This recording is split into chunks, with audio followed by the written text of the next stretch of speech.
A man is dead after being shot by a Jacksonville sheriff's officer on the west side. Thank you for joining us at 6. I'm Anthony Austin. So let's take a look at the massive police scene earlier today. A police chief telling us that an officer shot 39-year-old Michael Lee Wright after he pounded on the officer's car and attacked him. All this happened at the Normandy Estates Mobile Home Park. That's off of Normandy Boulevard on the west side. And that's where we find our Zach Wilcox tonight. And Zach, that video shows, you have video that shows the moments leading up to the shooting and more on why police were called in the first place.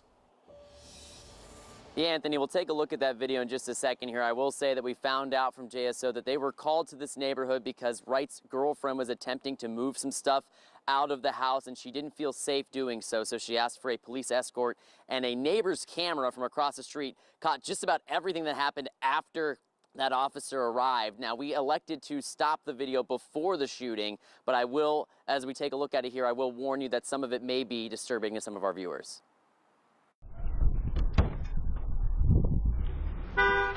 The video shows Wright pounding on the hood of an officer's car, then pounding on the window, yelling and swearing.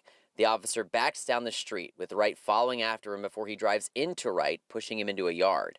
The officer yells at Wright to drop what's in his hand. JSO Chief Alan Parker told us he had stuff in his hand, but wasn't clear what that stuff is. Parker described what happened when Wright got back up after getting hit with the car.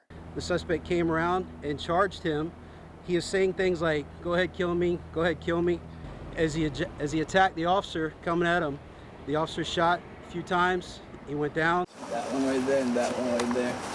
The neighbor who lives in the house where this happened wishes it could have been resolved without a gun. You're just gonna shoot out of nowhere, knowing that the house is right there. You shoot at my house. What if those bullets would have gone through the wall and would have hit one of my kids or my wife or me, you know? You may have noticed that we blurred a figure in that video. Neighbors tell me that that was Wright's mother, and so when we arrived at the scene, there was a mix of several neighbors trying to console Wright's mother while also JSO helping Wright's girlfriend to move some of the stuff out of the house that she came here to get in the first place. On the west side, Zach Wilcox, First Coast News, on your side.